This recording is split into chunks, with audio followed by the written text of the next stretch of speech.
Well, hello, friends. Welcome back to Build Factor, and we're back here at the D16. Sun is shining; it's beautiful out, and I'm gonna go ahead and get some of the finishing touches done to this thing. We're getting really close to first startup, so I'm really excited. This car has been down for almost a year. The year mark is in like 2 weeks, so I'd like to get first startup done maybe on the year mark. That'd be kind of cool. So I'm gonna go ahead and clean up and finish the top of the motor. I'm gonna get the valve cover on the new seal and get that sealed up and done. I'm also gonna go ahead and tackle the intake manifold, get that done, get that put on. Um, I did some things the other day, didn't get it on film. I was just in the zone, busy.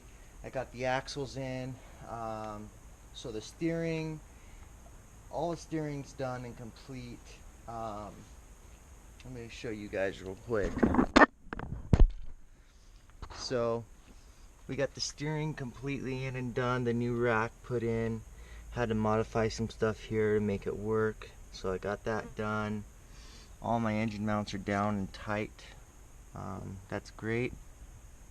I got my drive line. I've got my axles put in on both sides. That all went in great. Um, all of my suspension stuff is done. I need to put my a couple more nuts in and tighten these down, but that's all tied up now. I got my clutch slave put in. I've got my brake booster put in. I need to hook up my master brake cylinder, as well as my clutch reservoir here. I need to put that on. I need to go through and hook up all my lines, my brake lines, my clutch lines, and bleed all those lines, get that done. I went ahead and got the alternator put on. I went ahead and modified this a little bit more. The way I had it was I was using a different hole, and I had the oil feed line running this way.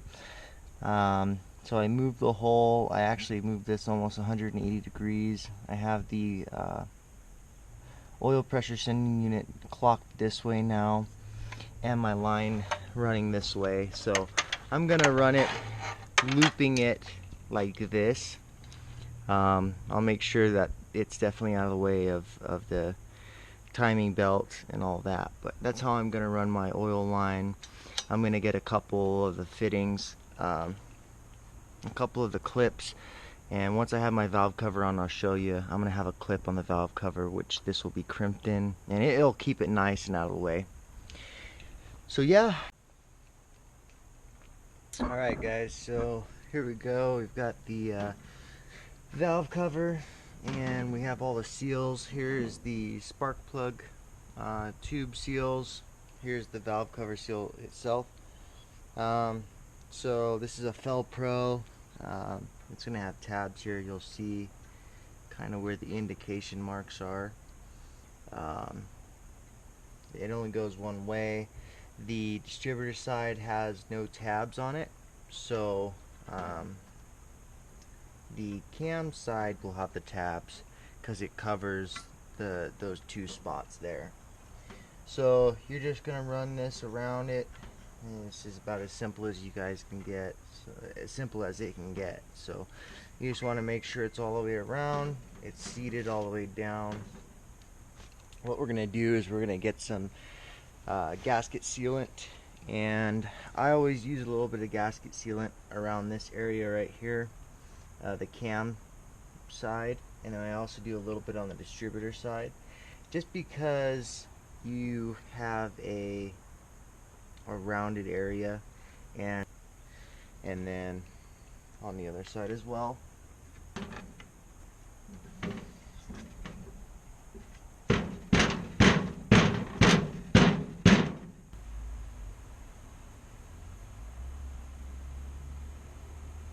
So I'm going to go ahead and put a little bit on Alright, so since I got that on, I can go ahead and put the new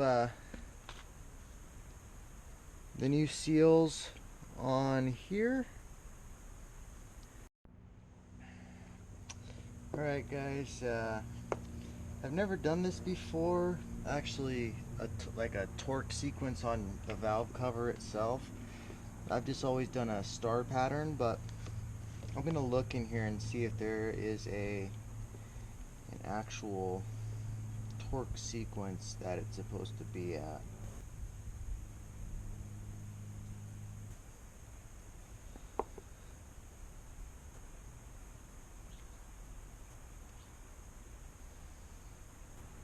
Yeah, I'm not seeing a valve cover torque sequence. So if you just want to do a star pattern, guys, now it's as easy as just sliding this thing in here.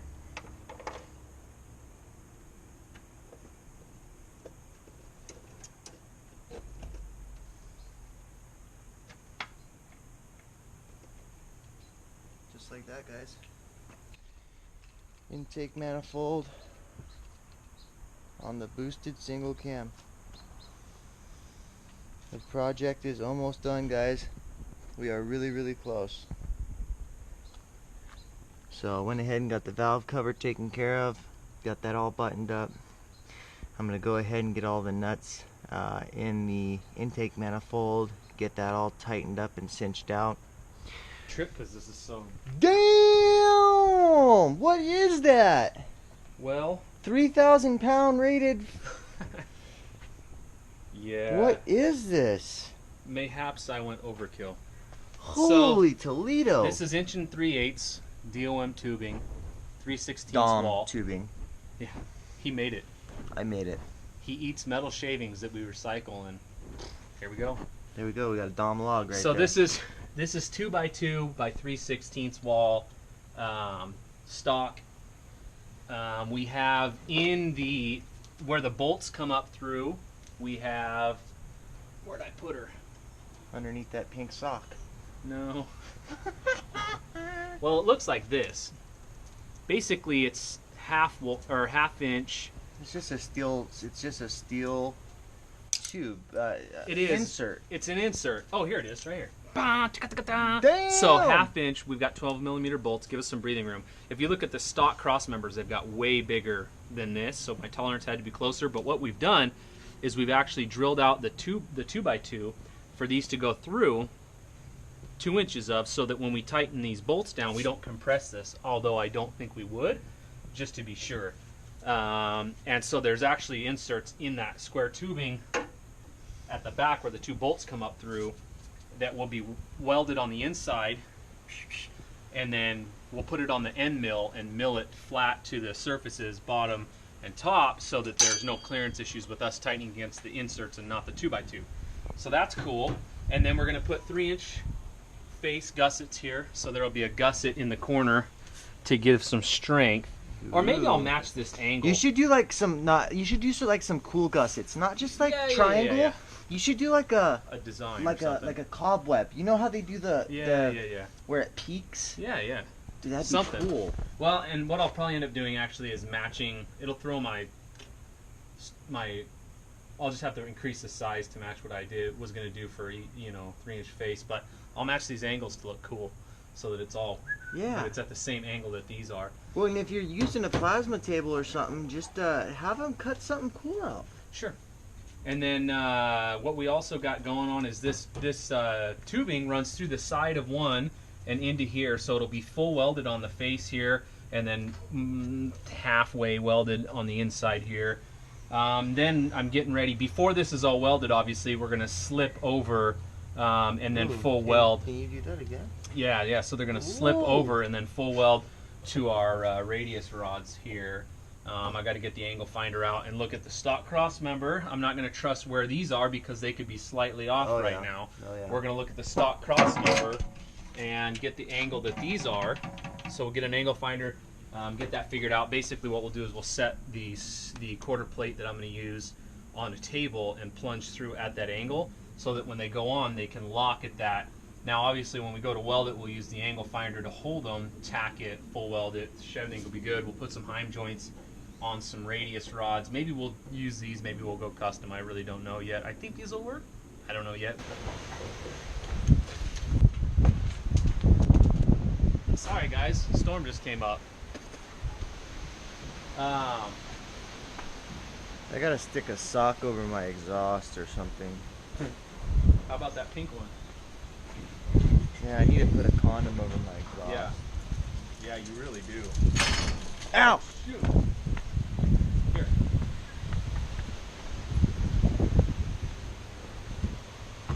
Well, I'm gonna blow that thing out when I first started anyway. Well, yeah, but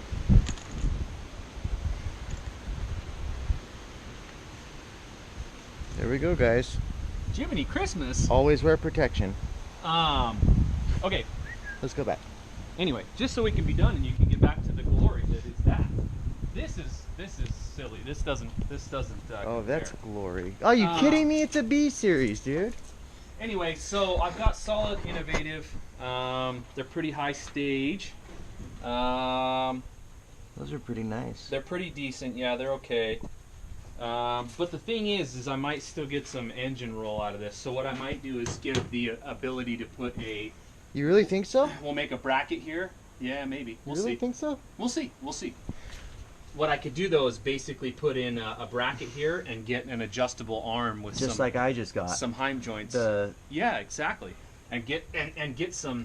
I mean, that's such a shallow angle. I might have to come like down a little bit and then come up this way. Just, you know, we'll see. Something to cancel out that roll. Look at that Moroso Possibly. oil pan. Ooh. Yeah, she works good.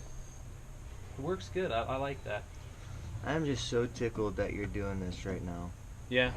I'm just so happy he's doing this. I'm neglecting helping you on the build, though. That's not a good thing. That's all right, because you're gonna wire it real. Although soon. I've stepped in and straightened out the lines. I wanted and, to you know. I wanted to do the majority of it, just the stuff the stuff I really didn't know how to do and stuff. Oh, key point too. So tow hooks, right? They came off. Obviously, they're in the way of this because I threw this forward by 2 inches.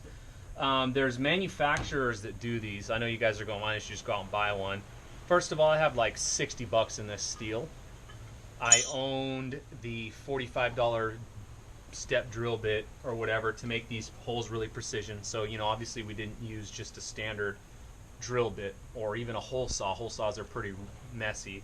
We used a step drill bit because they follow, when you have a really precision center punch and pilot hole, they follow through really cleanly. You can get some really clean results out of them. And you guys can see that this is literally just sitting in there, and it takes that much to roll it because they're so, you know, tight.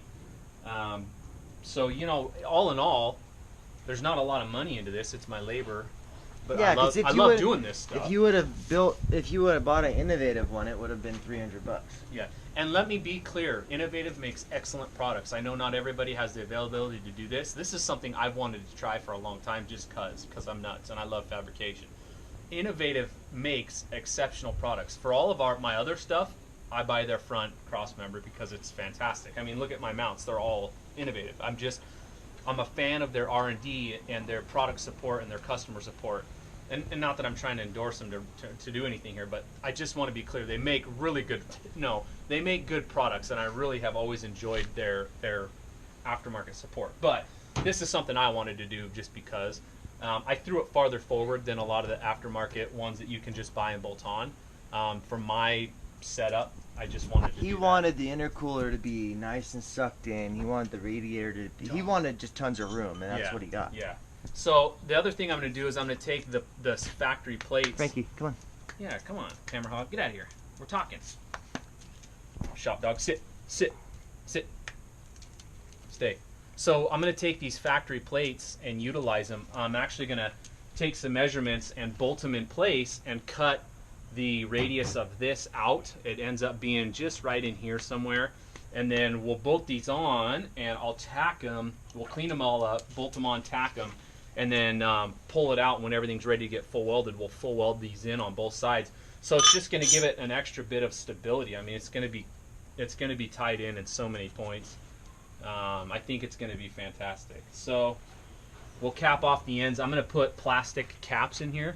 And I know that sounds cheesy, but what I want to be able to do is open these caps off and look at the welds and make sure nothing's cracked or ever been compromised.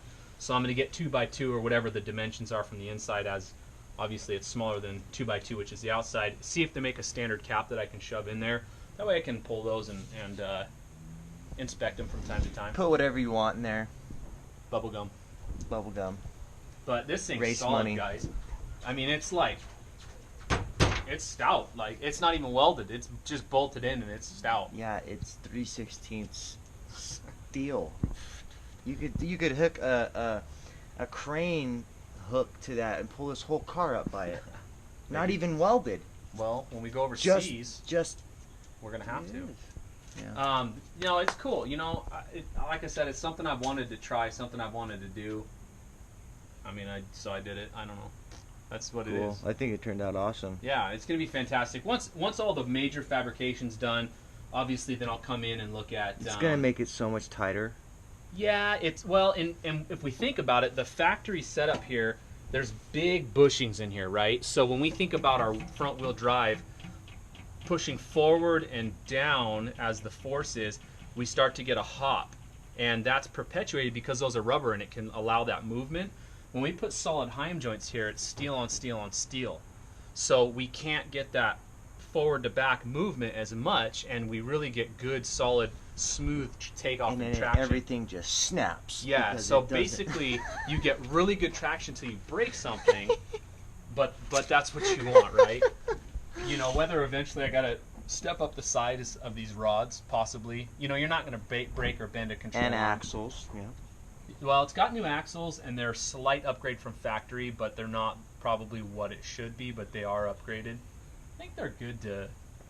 No, I think those ones are good to like 400 horsepower, 350 horsepower, something like that. All right, Bringing guys. out with me. Yeah, hey, it's been a wonderful day over here at Rising Sun Auto Works, and it's been another amazing episode of Bill Factor. Guys, continue to like and subscribe and share and give us lots of love. We love seeing the love.